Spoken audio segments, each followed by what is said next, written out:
Thursday practice at Monaco was underway, and as this is the venue where the teams run maximum downforce, there is a potential of a few surprises in the pack.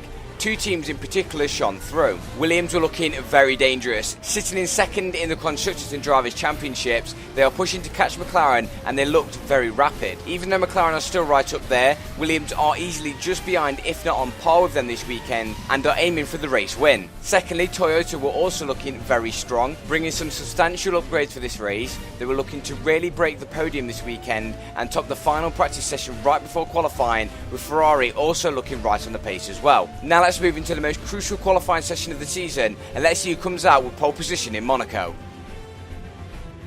Yo, what's going on guys, it's Tom and welcome back to a brand new video, and this is episode number 6 of Schumacher Returns, and we are finally back with a brand new episode for you guys, and this is the Monaco Grand Prix, and it is the big one, and it is actually on the Grand Prix weekend of Monaco itself in real life, so a bit of a coincidence there, but I have been busy, and therefore there have been no videos of this series, but finally we are here, like I said, and this is qualifying at Monaco, where qualifying is absolutely crucial, and grid position is almost everything for the race. So we're going to gear up to our one and only qualifying lap here as Michael Schumacher gears up for turn number 1, which is Sandoval. Going out of second gear, making sure you kiss the apex absolutely perfectly there, and then make sure you don't hit the barrier on the exit as we go uphill into turns 4 and 5, which is infamously known as Casino Square, and you want to get it absolutely perfect with the barriers here, making sure that you stick to the racing line without crashing into those actual barriers themselves, as you then plummet downhill into Mirabeau where the first sector split is, and we're currently 7 tenths down on the pole sitter Juan Pablo Montoya, and he is our championship rival. So right now there is pressure on us to try and deliver as we go downhill now, approaching Poultier where Senna infamously crashed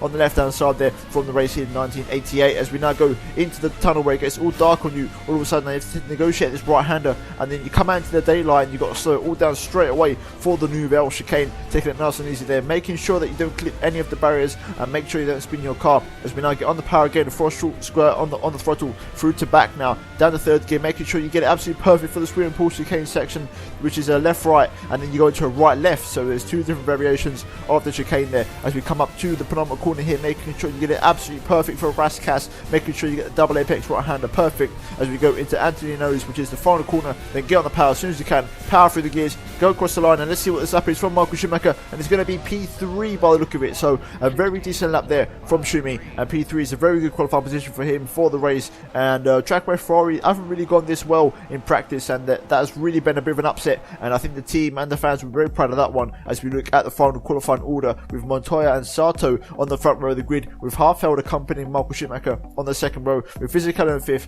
Mark Webber in 6th, so both Williams doing very well there in 4th and 6th, and then Jarno Trulli and Ralf Schumacher locking out the 4th row, with Jacques Villeneuve and Kimi Raikkonen locking out the top 10, with Fernando Alonso surprisingly all the way down in P20, so very disappointing qualifying for him. And then obviously Michael Schumacher's teammate Rubens Barrichello down in P19, but that is the grid, and we're now going to move into the race where things get quite tasty, and it's one of those epic races on the calendar, and it's the Monaco Grand Prix.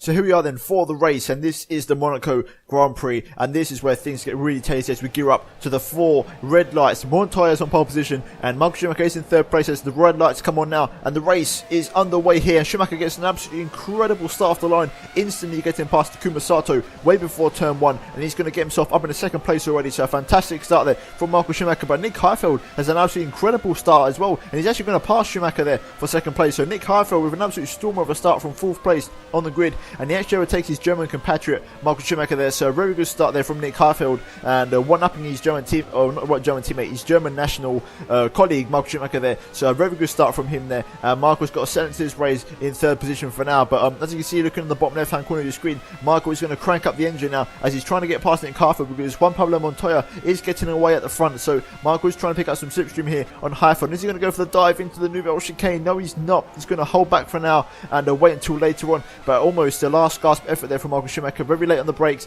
but he couldn't make the move stick now as we skip later on to the end of lap number 2 now. And once again, Michael was in the back of Heifel with the engine turned up to the max once again. Let me remind you, as Michael now goes to the inside on Nick Heifel. Can he make the move stick? He's going to squeeze him a lot there, but Michael does get the move done on Nick Heifel, and he makes it stick for P2. And now Schumacher can go hunt down Montoya, who is his target and his championship rival. And right now there's a lot of pressure on Ferrari to win this race after what happened last time out in Catalonia, and Ferrari do really need to rack up the points now. So here we go then, now on the back of Montoya. Can Schumacher make the move here on the Colombian? And it looks like not for now, as we make our way up the hill into the casino square. And could Michael possibly make his way past Montoya now into the Nouvelle chicane? No, he can't. Montoya actually clips the inside barrier there, which allows Michael to get a really good run on the exit of the Nouvelle chicane. Is he going to go around the outside of Tabac here? It's going to be so tight, but Montoya just about holds the inside, and looks like Montoya's going to stay ahead for the time being, all jumping all over the curbs there. And so far, an absolutely incredible race here at Monaco. Action going off left, right, and centre. And can Michael Schumacher here possibly line up Montoya for a move now? Down the pit straight, the engine turned up to the max. This time, Schumacher's going to go to the outside. Can he make it stick? He's going to give him a good old squeeze there, but it looks like Montoya's actually going to hold on once again. So some really good defensive driving here from Montoya, and he is proving why he is a championship leader, really showing that he can hold the 7 times world champion behind him. And there's some very good defensive driving there from Montoya. But now this time in the tunnel, can Schumacher make a move here on him? He's going to try and go around the outside, but Montoya's going to almost put him into the wall. Absolutely incredible stuff. They're getting so close to a huge crash in the tunnel, which would have been absolutely horrific to see. And meanwhile, Heifeld's actually caught back up to these two, and it looks like Heifeld might be trying to make a move as well. So Michael right now is in a bit of a tricky sandwich between these two drivers, so he's got to watch out now as Michael once again on the back of Montoya. This time, is he going to go to the inside? Yes, he is. Can he get Montoya under brakes? No, he can't. And Montoya still holding on to his first place, doing a very good job here. And looks like Michael once again is going to try and have a look here up the hill, but it's no use. And looking at the top right hand corner of the screen, guys, you can see the engine from Schumacher, it's actually overheating. It's going yellow, almost onto orange. So Schumacher's got to watch out for as he hits the wall on the exit of turn number 5. So Michael's almost been out of the race already, and his engine is starting to overheat. So there's big problems going on for Michael Schumacher in the Ferrari car at the moment. And Montoya there actually has a bit of a wobbly turn 1 there, you could say, and that's actually allowed Schumacher right on the back of him once again as we go into Casino Square. And can Schumacher make the move this time around? He's going to try and look for it, but there's no way through just about yet. And now this time Montoya gets a poor exit. Can Schumacher go up the inside of Mirabeau? Yes, he is. He's going to have a look up the inside, and he's going to make the move stick there. An absolutely fantastic move from the 7 times world champion on the Colombian, and that is a fantastic move from Michael Schumacher. A very opportunistic overtake, may I add. And as you see now, skipping later on, this is AI on R Factor, and I did tweet about this during the week, guys, when I recorded this video.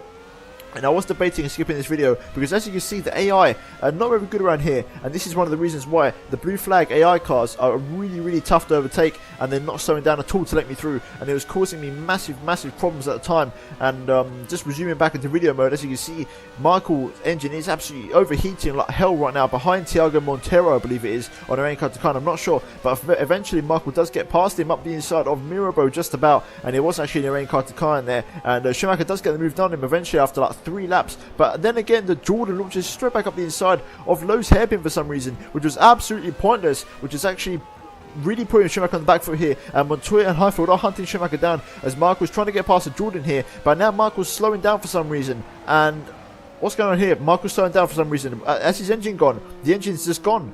The engine in the back of the car, there's smoke in the mirror on the top of your screen. As you can see, there's a Renault trying to get past, but there's smoke out the back of the Ferrari. And look at the engine, it's absolutely overheating. Could it be that Michael's had an engine failure because of the overheating of the car? It is looking like it, as Michael's trying to come to a standstill here. But as you can see, the back end of the car is absolutely smoking here. So absolutely unbelievable scenes here. An engine blowout for the Ferrari driver. And it's looking like Michael's going to pick up a big fat 0 here at Monaco. And he's just going to park the car up here. And it looks like this is the end of Schumacher's Monaco Grand Prix for the 2nd year in succession, because he retired here in 2004 as well, I believe. So a very disappointing race for Schumacher here as he comes to a standstill, and we're going to get official confirmation on the race results, and indeed Michael had an engine failure. So a very disappointing race there. Also Rubens Barrichello DNF, so a double DNF for Ferrari, finishing 19th and 20th, with Montoya, Nick Heifeld winning, Montoya winning the race and Heifeld coming second. So the guys who are first and second in the championship finished the race first and second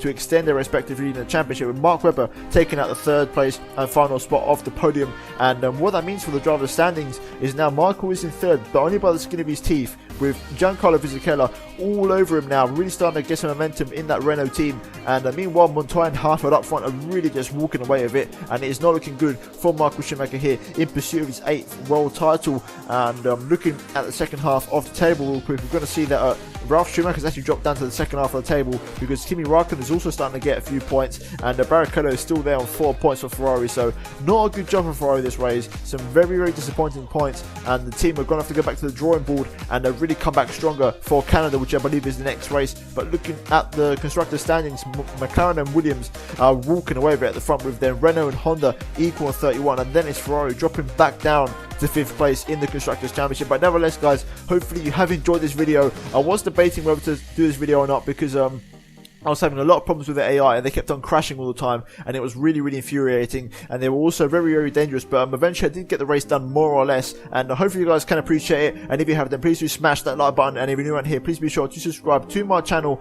And you guys, that's about it for this video, and I'll see you in my next one very soon. Goodbye.